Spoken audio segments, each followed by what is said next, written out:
नमस्कार विद्यार्थी मित्रांनो. तर आज आपण या व्हिडिओद्वारे रेस्पिरेटरी ऑर्गन्सच्या संदर्भातली माहिती घेणार आहोत. यामध्ये वेगवेगळे रेस्पिरेटरी ऑर्गन्स वेगवेगळ्या ॲनिमल्समध्ये आपल्याला पाहायला मिळतात. त्या वेगवेगळ्या ॲनिमलच्या संदर्भातल्या रेस्पिरेटरी ऑर्गनच्या संदर्भातली माहिती यापुढील काही व्हिडिओमधून आपल्याला मी देण्याचा प्रयत्न करणार आहे. त्यामध्ये पहिलं रेस्पिरेटरी ऑर्गन जे ऑर्गन जे आज आपल्याला डिस्कस करायचं की ज्याची माहिती घ्यायची आहे, ज्या रेस्पिरेटरी ऑर्गनची आपल्याला आज माहिती घ्यायची आहे ते रेस्पिरेटरी ऑर्गन म्हणजे गिल्स. तुम्हाला तर माहीत आहे माझ्या चॅनलचं नाव JNS बेसिक झुलॉजी आहे आणि मी यामधून मराठीमध्ये काही खास करून व्हिडिओ टाकण्याचा प्रयत्न करतो जेणेकरून आपल्याला आपल्या सगळ्या कन्सेप्ट क्लिअर व्हाव्या. तर रेस्पिरेटरी ऑर्गनच्या संदर्भात विचार करत असताना पहिला रेस्पिरेटरी ऑर्गन ज्या संदर्भात आज आपल्याला माहिती घ्यायची आहे ते आहे गिल. गिल्स म्हणले की आपल्या लक्षात येतं की गिल्स कुठं असतात, कुठल्या ॲनिमलमध्ये आपल्याला पर्टिक्युलरली गिल्स पाहायला मिळतात. जे काही ॲक्वॅटिक ऑर्गॅनिझम्स आहेत. ॲक्वॅटिक ऑर्गॅनिझम्स म्हणजे काय? ॲक्वॅटिक ऑर्गॅनिझम्स म्हणजे जलचर जे प्राणी आहेत. खास करून आपण फिशच्या गिलच्या संदर्भात माहिती आज आपण घेऊ. यामध्ये जर आपण फिशचा विचार केला तर फिशमध्ये दोन प्रकार असतात. यामध्ये प्रामुख्याने बोनी फिश आणि कार्टिजिनस फिश अशा प्रकारचे फिश असतात. बोनी फिश आणि कार्टिजिनस फिश जे असतात त्यामधल्या बोनी फिशमध्ये एकूण 4 पेअर्स असतात गिल्सचे आणि कार्टिजिनस फिशमध्ये जनरली 5 पेअर्स ऑफ जीन्स असतात. 5 पेअर्स असतात जीन्सचे. म्हणजे कार्टिजिनसमध्ये 5 पेअर्स असतात आणि बोनी फिशमध्ये साधारण 4 पेअर्स असतात गिलचे. आणि आपल्याला माहीत आहे की माउथ रिजनमध्ये, हेड रिजनमध्ये दोन्ही साईडला अशा प्रकारे गिलची अरेंजमेंट केलेली असते आणि त्याच्याद्वारे हे एक रेस्पिरेटरी ऑर्गन आहे. रेस्पिरेटरी ऑर्गन म्हणजे असं ऑर्गन जे रेस्पिरेशनमध्ये भाग घेतं. रेस्पिरेशन करण्यासाठी उपयोगात आणलं जाणारं ऑर्गन त्याला रेस्पिरेटरी ऑर्गन म्हणतात. मग यामध्ये रेस्पिरेटरी ऑर्गन्स खास करून फिशमध्ये आढळतं म्हणजे गिल्स. आपल्याला व्हर्टिब्रेट रेस्पिरेटरी ऑर्गन्सवर फोकस करायचं आहे. त्यामध्ये आपल्याला फिशच्या संदर्भात विचार करत असताना फिशमध्ये गिल्स असतात आणि त्या गिल्समध्ये परत 4 पेअर्स असतात बोनी फिशमध्ये आणि कार्टिजिनसमध्ये 5 पेअर असतात, पण कधीकधी 7 पेअर्स आपल्याला पाहायला मिळतील. मी यामध्ये काही बोनी फिशच्या संदर्भात विचार करत असताना परत गिलच्यावर एक कव्हरिंग असतं. त्या कव्हरिंगला काय म्हणतात? ऑपरक्युलम म्हणतात. Operculum. So gills may be covered by operculum in bony fish. Bony फिशमध्ये आपल्याला नीट जर पाहिलं आपण तर त्यामध्ये गिलच्या भोवती एक कव्हरिंग असते, एक प्लेट असते, बोनी प्लेट असते, त्याला म्हणतात operculum. So the may be gills may be covered by operculum in bony fish or remain uncovered, किंवा ते अनकवर्ड असतात, ओपन असतात. कार्टिजिनस फिशमध्ये एकानंतर एक गिल्स आपल्याला पाहायला मिळते. त्यांची अरेंजमेंट असते आणि ते कसे असतात? ओपन असतात. त्यामध्ये कव्हरिंग नसतं, त्याला अनकवर्ड म्हणतात. कव्हरिंग असेल तर ते ऑपरक्युलमचं असतं आणि ते खास करून बोनी फिशमध्ये आपल्याला पाहायला मिळेल. Gill filaments are provided with numerous blood vessels. आणखीन महत्त्वाचं म्हणजे गिल फिलामेंट्समध्ये काय होणार आहे तर गिल फिलामेंट्समध्ये एक्सचेंज ऑफ ऑक्सिजन आणि कार्बन डायऑक्साईड ही प्रोसेस होणार आहे. ऑक्सिजन घेतला जाणार आहे आणि बाहेर जाणाऱ्या पाण्यासोबत कार्बन डायऑक्साईड सोडला जाणार आहे. मग होत असताना, हे करत असताना त्यामध्ये गिलचे फिलामेंट्स आहेत, त्या फिलामेंटच्या भोवती ब्लड वेसलचं जाळं असतं. न्यूमरस ब्लड वेसल्स, छान छोटे अशा प्रकारच्या अनेक ब्लड वेसल्स त्या असतात, नेटवर्क असतं ते एक, आणि ज्याच्यामध्ये खास करून ऑक्सिजन आणि कार्बन डायऑक्साईड देवाणघेवाण होणार आहे, एक्सचेंज होणार आहे. म्हणून the gill filaments are provided with numerous blood vessels. As the blood passes over the gills, the exchange of gases takes place. Oxygen dissolved in water is taken by blood in the capillaries of the gill filaments and CO2 is given by the blood to the outgoing water. मी आत्ता सांगितल्याप्रमाणे ज्यावेळेस पाणी जे आहे, शरीरामध्ये आलेलं पाणी जे आहे फिशच्या शरीराच्या बाहेर जात असताना बाथिंग केलं जातं. म्हणजे थोडक्यात त्या गिलच्या वरून हे पाणी जातं आणि जात असताना गिलच्या वरून हे पाणी जात असताना त्या विशिष्ट कालावधीमध्ये त्यामध्ये आलेल्या पाण्यामधील जो का फ्रेश ऑक्सिजन आहे तो ब्लडमध्ये मिसळला जातो, घेतला जातो आणि कार्बन डायऑक्साईड जो आहे ते गिल फिलामेंटद्वारे कलेक्ट केला जातो आणि त्यामध्ये कॅपिलरीज असतात, छोट्या कॅपिलरीज असतात. त्या कॅपिलरीजद्वारे कार्बन डायऑक्साईड कलेक्ट केला जातो आणि शरीराच्या बाहेर जाणाऱ्या पाण्यासोबत तो शरीराबाहेर काढला जातो. The fishes use the mouth floor to keep gills covered with fresh supply of water constantly. जर आपण नीट पाहिलं तर फिशचं माउथ सारखं ओपन आणि क्लोज होत असतं. ओपन झालं माउथ की त्यामध्ये पाणी येतं, क्लोज झालं की परत ते पाणी जे आहे ते जे पाणी फॅरॅन्क्स रिजनमध्ये किंवा बक्कल कॅव्हिटीमध्ये जे पाणी असतं ते फोर्स केलं जातं आणि ते फोर्स केल्यानंतर ते शरीराच्या बाहेर जातं. गिल्सला त्याच वेळेस बाथिंग करून किंवा गिल्सला आंघोळ घालून ते पुढे जातं आणि त्या विशिष्ट कालावधीमध्ये काय होत असतं, ऑक्सिजन आणि कार्बन डायऑक्साईड देवाणघेवाण होत असते. मग अशा प्रकारे माऊथचं जे काम आहे, माऊथ कॅव्हिटीचं जे काम आहे फार महत्त्वाचं आहे फिशच्या रेस्पायरेशनमध्ये, कारण ते क्लोज आणि ओपनसारखं होत असतं, ज्याद्वारे पाणी आत आणि बाहेर काढण्याचा जो का प्रयत्न आहे तो फिशद्वारे केला जातो. So during respiration water taken into the mouth passes through internal gill slits, bathing gill lamellae and passes out of the external gill slits.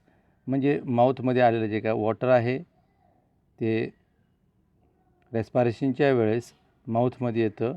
Internal gill slits जे आहेत इंटर्नल गिल स्लिट्समध्ये ते पहिल्यांदा जाईल आणि त्यानंतर एक्सटर्नल गिल स्लिटद्वारे तो बाहेर काढला जाईल. अशा प्रकारे रेस्पायरेशनमध्ये water is taken in the माऊथमध्ये पहिल्यांदा येईल, पुन्हा इंटर्नल गिल स्लिट्सवर जाईल, इंटर्नल गिल स्लिट्सद्वारे पण एक्सटर्नल गिल स्लिट्स बाथिंग केल्यानंतर एक्सटर्नल गिल स्लिट्सद्वारे ते शरीराच्या बाहेर त्या फिशच्या काढलं जाईल. अशा प्रकारची प्रोसेस कंटिन्युअसली होत राहते. म्हणजे फिशमध्ये जे काही वेगवेगळे गिल्स आहेत, गिलचे पेयर्स आहेत ते अरेंज झालेले असतात व्यवस्थित दोन्ही साईडला आणि त्याद्वारे रेस्पायरेशन होत असतं. रेस्पायरेशन होतं म्हणजे काय, फ्रेश जे एअर आहे ते फ्रेश एअर ऑक्सिजन खास करून ब्लडमध्ये मिक्स केला जातो आणि कार्बन डायऑक्साईड जो आहे तो बाहेर जाणाऱ्या पाण्यासोबत शरीराबाहेर काढला जातो. अशी प्रोसेस कंटिन्युअसली होत असते. त्यानंतर जर आपण एक टिपिकल गिलचं स्ट्रक्चर पाहायला गेलं तर आपल्या त्यामध्ये काही स्ट्रक्चर्स खास करून काही भाग दिसतात. त्यामध्ये एक आहे the inner or pharyngeal border of each gill septum is supported by cartilaginous arch or gill arch. आपल्याला यामध्ये असं एक स्ट्रक्चर दिसतं ज्याला गिल आर्च म्हणतात. गिल आर्च एक कार्टिजिनियस हा पार्ट आहे किंवा गिल आर्च किंवा त्यालाच व्हिसरल आर्च म्हणतात. हा सपोर्टिंग अशा प्रकारचा स्ट्रक्चर आहे ज्याला ब्रँचियल रेज अशा प्रकार स्लेंडरसारखं इलॉंगेटेड स्ट्रक्चर आपल्याला दिसतं आणि त्या ब्रँचियल रेज आणि व्हिसरल आर्च किंवा गिल आर्च याच्याद्वारे त्या गिलला प्रोटेक्शन केलं जातं. ते फॅरेंजियल बॉर्डरच्या साईडला आपल्याला अशा प्रकारे स्ट्रक्चर जे आहे ते दिसतं ज्याला visceral arch or gill arch सोबतच ब्रँचियल रेज अशा प्रकारचं स्ट्रक्चर आपल्याला ह्या ठिकाणी गिल्समध्ये टिपिकल गिलमध्ये आपल्याला पाहायला मिळेल. म्हणजे हे जे गिलचं स्ट्रक्चर दाखवले ते स्कॉल्डॉनमध्ये जे आहे कार्टिजिनस फिश त्यामध्ये आढळणार अशा प्रकारचे गिल्स असतात.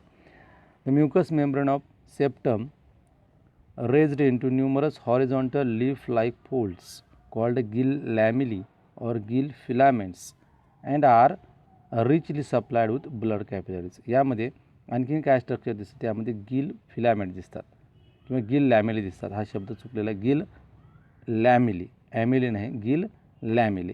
गिल लॅमेली किंवा गिल फिलामेंट्स यामध्ये दिसतात. या ठिकाणी गिल लॅमेली स्पेलिंग करेक्ट आहे. गिल लॅमेली असतात त्यामध्ये किंवा त्याला गिल फिलामेंट्स म्हणतात आणि ह्या गिल फिलामेंट्समध्ये ब्लड कॅपिलरीज असतात आणि या गिल फिलामेंट्स मध्ये असणाऱ्या ब्लड कॅपिलरीजमध्ये खरं तर एक्सचेंज होत असतं.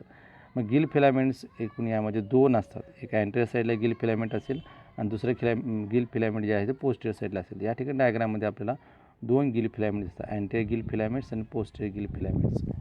आपण नीट जर पाहिलं अँटेरियर गिल फिलामेंटची लांबी आणि पोस्टेरियर गिल फिलामेंटची लांबी तर आपल्या लक्षात येईल की पोस्टेरियर गिल फिलामेंट जे आहेत ते लॉंग असतात, लांब असतात अँटेरियर गिल फिलामेंट्स गिल लॅमेलीपेक्षा.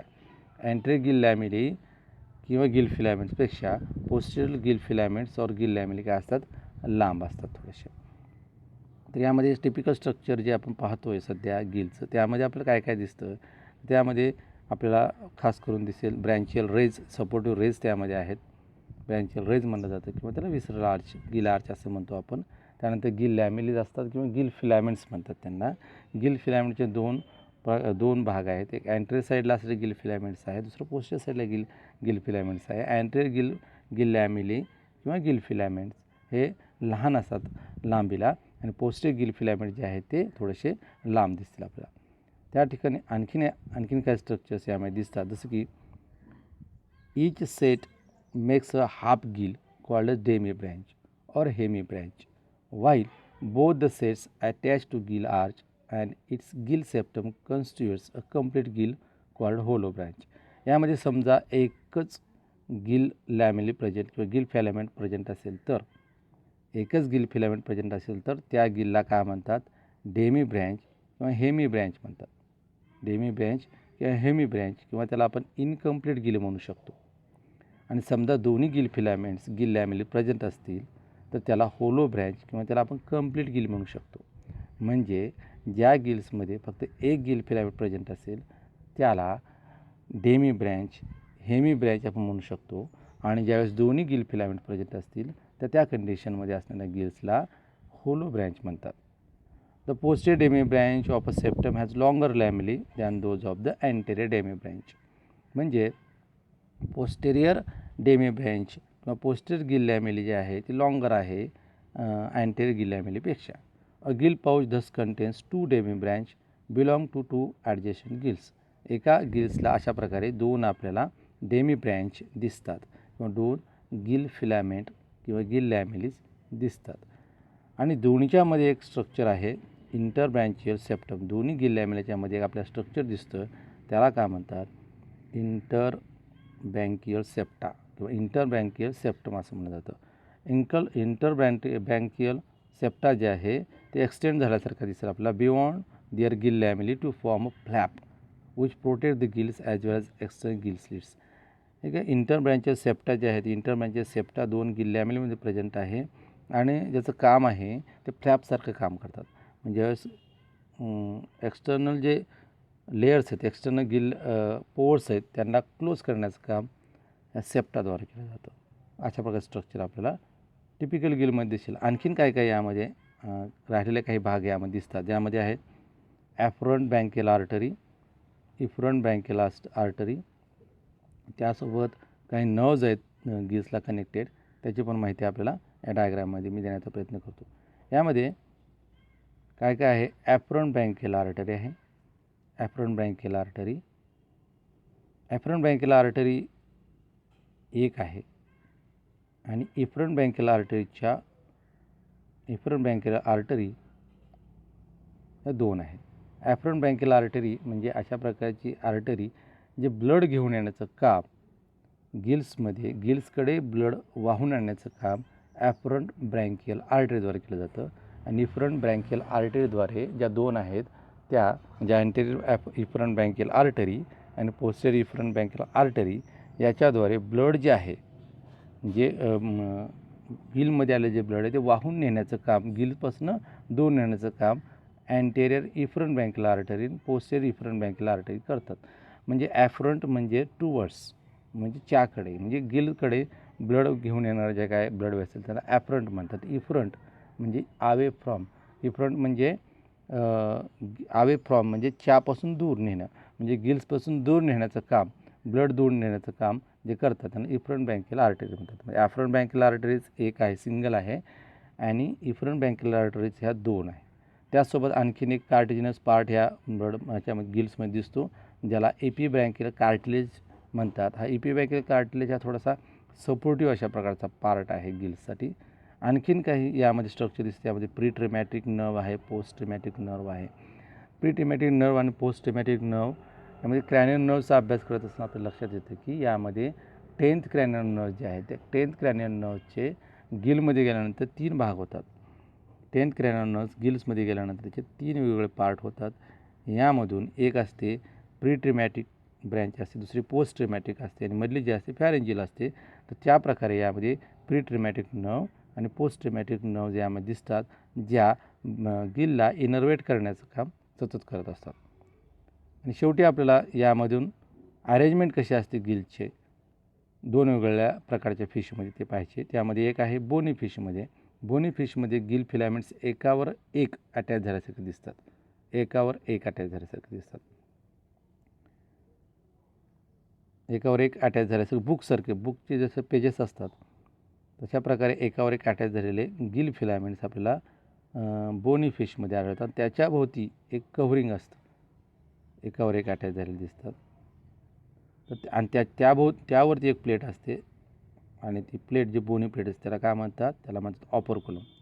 अशा प्रकारची अरेंजमेंट गिलची जी असते ती बोनी फिशमध्ये असते. आणि कार्टिजिनस फिशमध्ये एकानंतर एक गिल्स आपल्याला दिसतात. एक गिल आहे, त्यानंतर दुसरा, तिसरा, चौथा, पाचवा, अशा प्रकारे गिलची अरेंजमेंट एकानंतर एक आपल्याला दिसते. ती कुठे दिसते? तर कार्टिलेजनस फिशमध्ये दिसते. ती सगळी जी माहिती होती ती रेस्पायरेटरी ऑर्गनच्या संदर्भातली. आणि रेस्पायरेटरी ऑर्गनमधला पहिला रेस्पायरेटरी ऑर्गन आपण पाहिला आहे तो म्हणजे गिल, जो खास करून फिशमध्ये आढळतो.